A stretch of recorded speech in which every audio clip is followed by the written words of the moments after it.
There are a plethora of characters in the Child's Play / Chucky franchise that after the credits roll and the screen fades to black, we wonder what happens to them and what was or is their fate after that film. The franchise has a history of characters that only show up for one film and are never seen again, and two of those characters are Tyler and Kristen De Silvia from Child's Play 3. So today I thought I'd try and answer the question of what happened to Kristen De Silvia and Tyler after Child's Play 3. Now, who are Kristen and Tyler? Well, they're two students or occupants of the Kent Military School or Academy who are introduced in Child's Play 3, develop friendships with Andy, and in the end, find out Chucky's alive and help Andy take down Chucky. But after that final battle, what happens to the two? Well, for Kristen, in the final scene of the film before the credits roll, Andy and her are seen inside the amusement park as Kristen is being loaded into the back of an ambulance. Because of obviously her gunshot wound thanks to Chucky, she is loaded up. But before that, asks Andy, "Are you going to be okay?" To which he responds with, "Don't worry, I've been here before." And he is put into the back of a police car, most likely for A, breaking into an amusement park ride, or B, the people back at Kent Military School or Academy reported Andy for the possible murder of Shelton and everything else, including the murders and everything that happened at Kent. Since no one is there at Kent to actually cover for Andy and everything that's happened, and since he was the last one blamed for the death of Shelton, and he could have been blamed for everything else also. Or C, he was just taken in for questioning. But for Kristen De Silvia, after the events of Child's Play 3, she was obviously taken to a hospital to be healed of her wounds, but after that she either resumed her stay at Kent Military Academy and finished or left to go pursue something else, or she was committed to some mental institution for claiming that Chucky was alive. Now for Tyler, his fate is a little harder to seal since he is not spotted in the final scene of the film. Tyler's only seen with Andy after Chucky is thrown into the fans, and after that we don't see any more of him. It is revealed earlier in the film that Tyler does have family outside of the academy, unlike Kristen and Andy, which is his father. So after the events of Child's Play 3, he could have gone home to live with his father, or maybe went back to Kent to finish out his years at the academy. Wait a minute.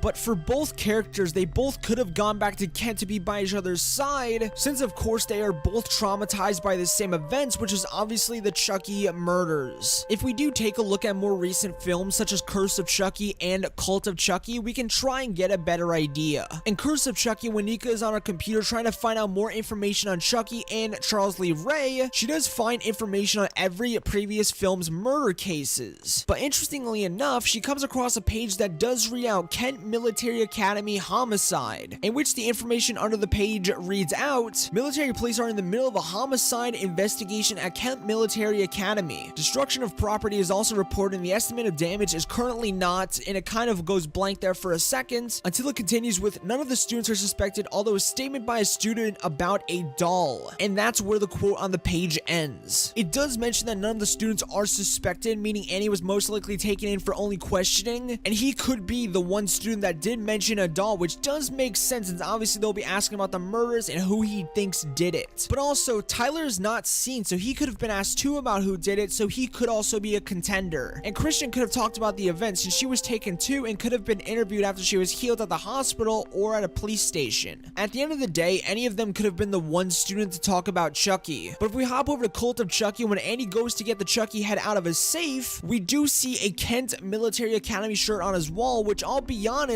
I doubt he just saves it after all these years if he never went back. So my theory is that he did end up going back to Kent after questioned by the police, and maybe, just maybe, finished out his years at Kent with Tyler and Kristen, which does make sense that all three of them will be bonded after such an event. I mean, hell, Andy is still in contact with his foster sister Kyle, who he met when he was just a little kid. And it would make sense for Andy to stay at Kent since he would need help from someone, possibly Kristen, who did help him with shooting in Child's Play 3 to learn how to shoot and handle guns, just in case Chucky did ever come back. Which would explain how he got so good at shooting, especially with how he shot Chucky in the ending of Curse, and how he shot Chucky in the Chucky series. And where'd he get all that training from? Kent with possibly the help of Christian. And telling BuyFandom.com, which helped a ton with this video, Andy was dating a new girl in Cult of Chucky, meaning that things might have not worked out between Andy and Christian back at Kent, or it could mean that Christian never went back to Kent at all, and maybe Andy and Tyler, or just Andy, and Andy just forgot about her since he never saw her again after she was taken away in the ambulance. Also mentioned on this website is that Andy has pictures of all of his close family and friends on tables in the recent films, but no pictures of Tyler and Christian, showing he possibly just forgot about them. Last but not least, the actress who does play Kristen De Silvia in Child's Play 3 did do a cameo in which someone did ask her about Child's Play 3 and a possible return in the Chucky series, to which she did seem very into the idea of doing that. Hey Luis, I hope I'm pronouncing your name right. It's Perrey, aka Kristen De Silva. I am so thrilled to get this request. You know, I have always loved the Chucky movies, huge fan. It was one of the most fun movies I ever did. It was my first film. And I'm so thrilled that they're making it into a series. I adore Don Mancini, he's brilliant. If there would be any way that I could come back on that, in any way, to do with anything to do with Chucky, I'd be thrilled. You guys are so cool. I'm glad you love it. And I'm on set right now, actually, in this glamorous city of industry here in Los Angeles. Anyway, sending love, and thanks again for reaching out to me. Please, yes, tell Don, tell him I'm a fan. I want to come join the group. Loved every second of that. Okay, see you later. Have a great day. Which is just absolutely awesome. And if she does end up coming back to the show in season 2, since this video was released on October 2nd, so she isn't in season 1 obviously, but to see her return in season 2 including Tyler would be absolutely insane and awesome. And maybe, just maybe, we'll get to learn about where she's been ever since Child's Play 3. But what do you think happened to Kristen De Silvia and Tyler after Child's Play 3? Make sure to comment that down below. Do you think her and Tyler went back to Kent? Do you think they both didn't return, or one did? And would you like to see them both make a return in the Chucky series? Let me know down below what you think. But that was all from me. Make sure to like, comment, and subscribe for more videos like this, and let me know what character you would like to learn about next, since there are plenty of characters in the Child's Play / Chucky franchise that we still don't know about. And yeah, see you guys all later. Peace out, my amigos, and peace out.